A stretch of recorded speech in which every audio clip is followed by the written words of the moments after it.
नमस्कार, मेरा नाम है रजनीश कुमार, आपका टेक्निकल एक्सपर्ट एडवाइज़र। आज आपका ईस्टमैन टेक्निकल मास्टर क्लास में स्वागत करता हूं। आज की इस टेक्निकल मास्टर क्लास में मैं आपको GTI इन्वर्टर के बारे में कुछ महत्वपूर्ण जानकारियां दूंगा। आज की इस वीडियो में हम जानेंगे sizing a grid tie solar system.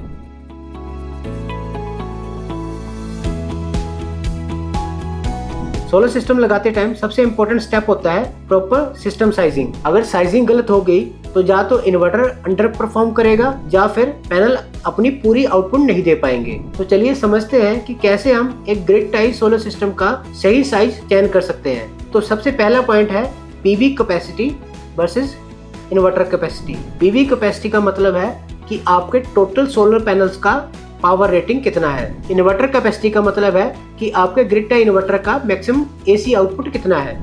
इन दोनों के बीच का रेशियो ही सिस्टम की परफॉर्मेंस डिसाइड करता है, जिसे कहते हैं DC to AC ratio. Ideal ratio जो है नॉर्मली इन्वर्टर की कैपेसिटी के मुकाबले पीवी की कैपेसिटी 10 से 20% ज्यादा रखी जाती है। उदाहरण के लिए अगर आपके पास 10 किलोवाट का इन्वर्टर है तो उस केस में आपके 11 से 12 किलोवाट के पैनल्स बेस्ट रहेंगे।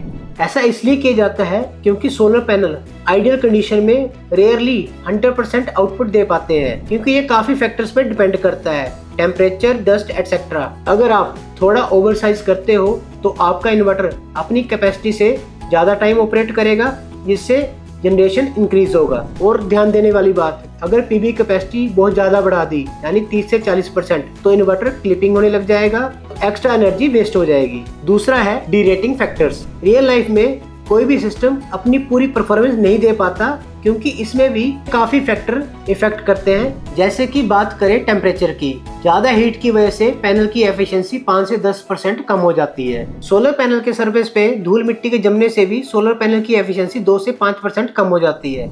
उसी प्रकार AC और DC केबल में भी कुछ रेजिस्टेंस लॉसेस होते हैं, जिसकी वजह से 1 से 3% तक एफिशिएंसी कम हो जाती है। साथ ही पैनल के वोल्टेज और करंट के मिसमैच होने से 1 से 2% एफिशिएंसी कम हो जाती है। DC to AC कन्वर्जन के दौरान भी इन्वर्टर की एफिशिएंसी 2 से 4% कम हो जाती है। लास्ट में आता है एजिंग। जैसे जैसे आपका सिस्टम पुराना होता है उसकी एफिशिएंसी थोड़ी कम हो जाती है। मान के चलिए 0.5 से 1% हर साल आपके सिस्टम की डिग्रेडेशन होती है। टोटल डीरेटिंग 15 से 20% टिपिकल मान लेते हैं। इसलिए एक्चुअल जनरेशन कैलकुलेशन में हमेशा 0.8 से 0.85 डीरेटिंग फैक्टर यूज करते हैं। मान लीजिए आपके पास 10 किलोवाट का सिस्टम है, इसमें 0.8 डीरेटिंग फैक्टर मान लेते हैं, तो आपके सिस्टम का इफेक्टिव आउटपुट 8 किलोवाट होगा।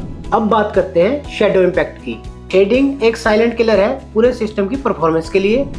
अक्सर सोलर पैनल को हम सीरीज में कनेक्ट करते हैं। अगर किसी एक पैनल पर शेडिंग पड़ जाए तो पूरी स्ट्रिंग का करंट ड्रॉप हो जाता है। अब बात करते हैं शेडो इम्पैक्ट के टाइप्स की।